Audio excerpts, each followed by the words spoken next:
Bismillahirrahmanirrahim. Assalamualaikum warahmatullahi wabarakatuh. Hai anak-anak, gimana kabar kalian? Semoga kita semuanya selalu diberikan kesehatan. Alhamdulillah ya, hari ini kita sudah masuk untuk perdana pembelajaran di semester 2.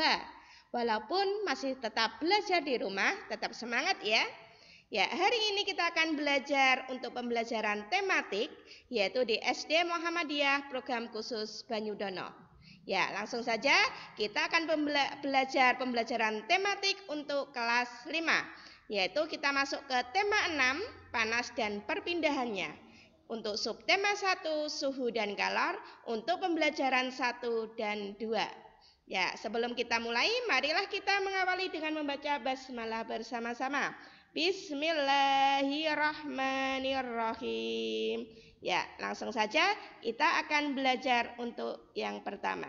Perhatikan gambar di bawah ini. Yang pertama, ada gambar apa itu? Ya, ada seorang ibu dan seorang anak yang sedang mengaduk masakannya. Yang kedua, gambar apa? Ya, pintar sekali. Ada apa itu? Merebus air ya. Kemudian yang ketiga, ada seorang ibu yang sedang menjemur pakaian. Ya, dari ketiga gambar tersebut, coba perhatikan gambar yang pertama. Apa yang kamu rasakan jika memegang ganggang kepanci dari logam?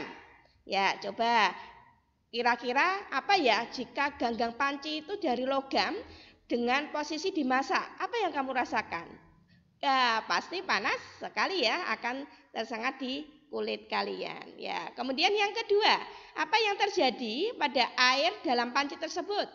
Ya, kalau ada air kemudian dimasak itu kira-kira yang terjadi apa ya? Ya, air itu akan mendidih dan menghasilkan air panas. Ya, tepat sekali. Kemudian yang ketiga, mengapa ya baju yang basah apabila dijemur di bawah sinar matahari itu bisa menjadi kering? Ya, kenapa ya? Ya, karena adanya sinar matahari, adanya panas dari matahari. Ya, dari ketiga gambar itu sama-sama yaitu dengan menggunakan energi panas atau disebut dengan kalor, gitu ya. Nah, kira-kira dalam kehidupan sehari-hari manusia itu tidak lepas dari sebuah kalor. Nah, beragam aktivitas manusia itu berhubungan dengan kalor atau energi panas. Ya, antara kalor dan suhu, apakah kalor dan suhu itu sama? Sama enggak ya? Ya, tentunya beda. Apa itu kalor? Kalor atau panas itu energi berpindah akibat perbedaan suhu. Ya, adanya perbedaan suhu dari dingin, kemudian panas, lah itu namanya kalor atau panas. Lah, benda yang dapat menghasilkan energi panas itu namanya sumber energi panas. Lah, sedangkan apa itu suhu?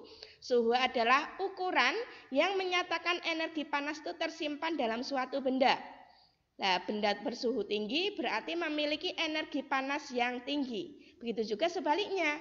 Apabila ada benda yang bersuhu rendah, maka memiliki energi panas yang rendah juga. Gitu ya. Kemudian selanjutnya yaitu kita akan belajar tentang sumber energi panas. Apa itu sumber energi panas? Ya, benda yang dapat menghasilkan energi panas. Jadi apapun benda yang menghasilkan energi panas itu namanya sumber energi panas. Nah, contohnya apa? Ya, contohnya matahari. Ya, matahari itu menghasilkan sumber energi panas dari pakaian yang basah bisa menjadi pakaian yang kering karena adanya energi panas. Kemudian yang kedua ada listrik. Nah, listrik contohnya apa? Nah, listrik pada waktu menyetrika. Nah, itu kan dari listrik. Akhirnya dapat menimbulkan menghasilkan energi panas gitu ya. Kemudian oven itu juga bisa. Kemudian api juga sumber energi panas karena dengan api tadi air yang dingin kemudian dididihkan dengan api akhirnya menghasilkan energi panas. Kemudian gesekan antara dua benda. Contohnya apa ya kira-kira? Ya, coba sekarang lihat kedua telapak tangan kalian. Coba sekarang gesekkan secara terus-menerus. Yuk, gesekkan terus. Kemudian tempelkan di pipi kalian. Ya, apa yang terjadi? Ya, akan terasa hangat. Ya, itu namanya juga gesekan antara dua benda. Itu bisa menghasilkan energi panas, gitu ya. Ya, kemudian matahari itu juga merupakan sumber energi panas yang terbesar. Ya, dari contoh tadi matahari itu merupakan sumber energi panas yang terbesar. Nah, kemudian apa saja ya kegunaan matahari itu? Ya, kegunaannya yaitu yang pertama sebagai sumber energi panas di bumi. Ya, bisa menghangatkan tubuh ya, agar imun kita juga meningkat di pagi hari, kita bisa menghirup dengan bisa menghasilkan vitamin D gitu ya.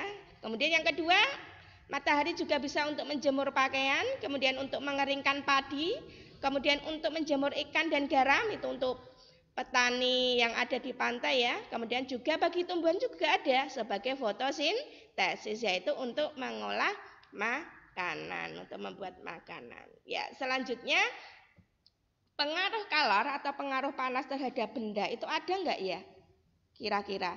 Oh, tentunya ada ya. Ya, yang pertama, kalor itu dapat mempengaruhi perubahan suhu.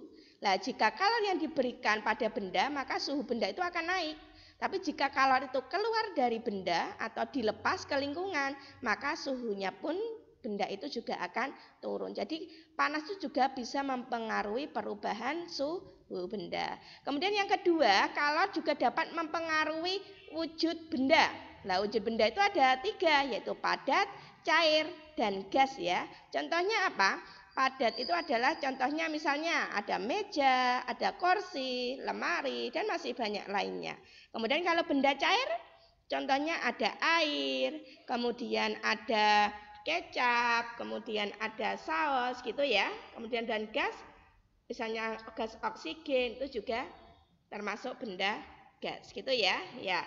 Lah, wujud benda itu ada 6, dari cair ke padat, kemudian padat ke cair, ada cair ke gas, atau begitu juga sebaliknya.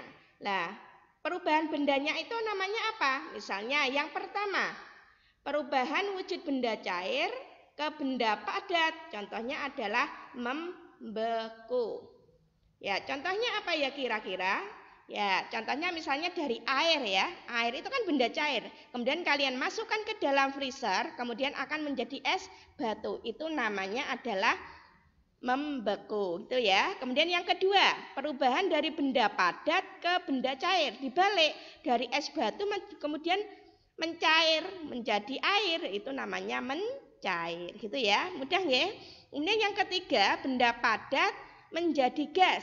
Nah, itu namanya menyublim. Contohnya apa? Ya, contohnya itu pada kapur barus. Tahu kapur barus? Ya, kapur barus itu kan padat ya. Stella lah itu loh, itu kan juga padat. Akhirnya menjadi lama-lama habis dan akan menjadikan harum. Itu namanya bisa menjadi gas, itu namanya menyublim.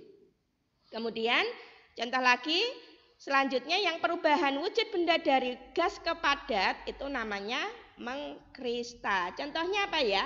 Ya, terbentuknya salju ya. Terbentuknya salju itu kan dari butiran-butiran air yang ada di langit. Itu kan dari benda gas kemudian menjadi padat. Itu ya, itu contohnya untuk namanya mengkristal atau pembuatan dari es kering. Itu juga bisa.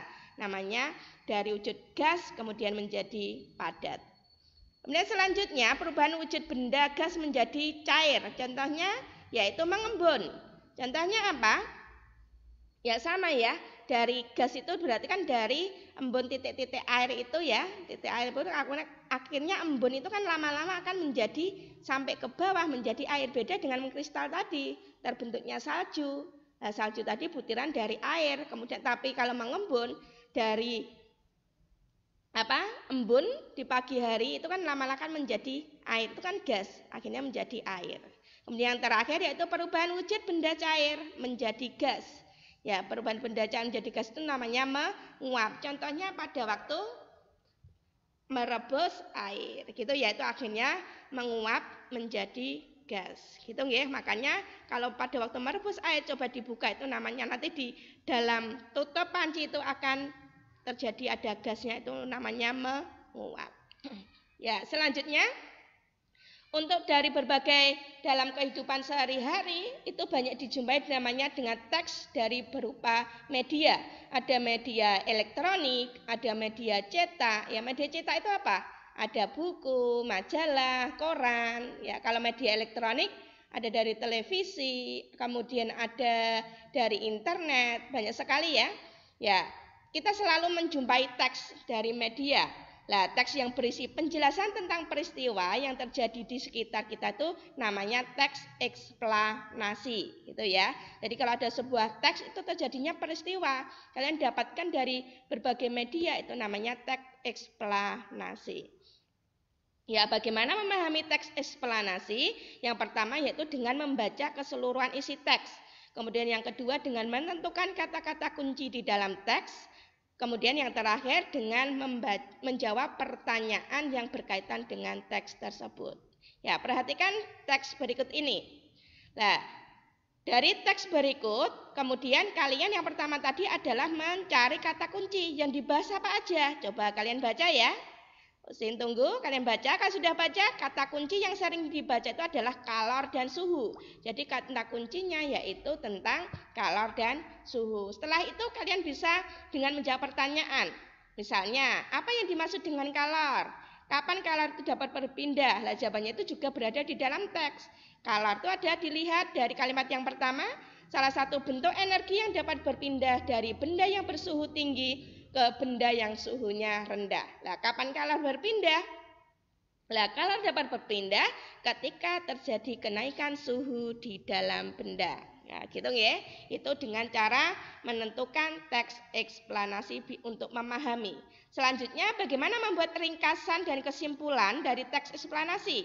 Sama, yaitu hal-hal yang perlu diperhatikan yaitu dengan membaca teks terlebih dahulu.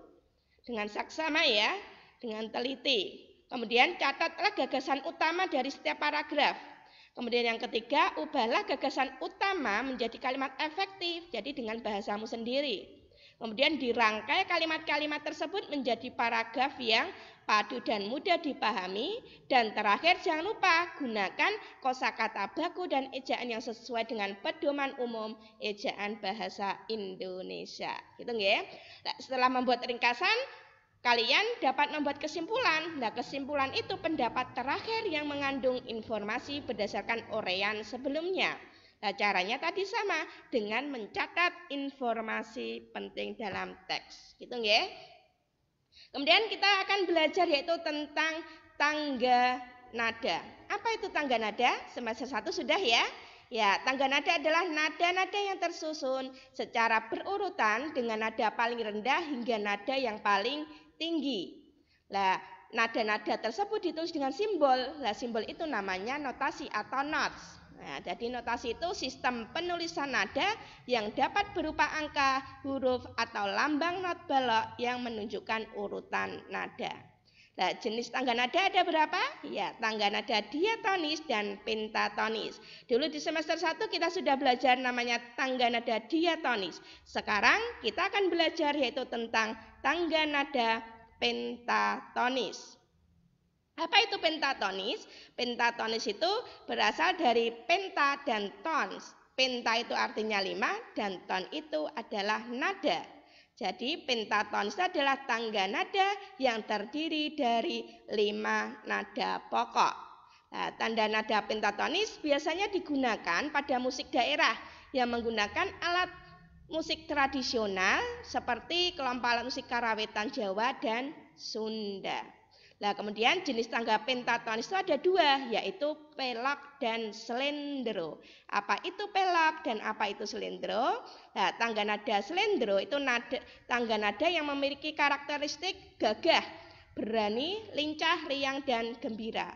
Kemudian urutan nadanya yaitu do, re, mi, sol, la. Ada 5 ya, yang dengan jarak pola yang hampir sama. Kemudian tangga nada pelok, tangga nada yang memiliki karakteristik tenang dan sedih. Lah, urutan nadanya 5 atau 7 dengan nada do, mi, fa, sol, si. Ya, gitu ya. Itu untuk pembelajaran kali ini. Tetap semangat belajar walaupun dari rumah. Silakan kalian ulangi kembali, bisa buka di buku pena kalian di buku di awal dan bisa mempelajari dengan video ini. Semoga membantu kalian dalam belajar di rumah. Tetap semangat, tetap jaga sholat 5 waktu, jaga sholat 5 waktu, kemudian jaga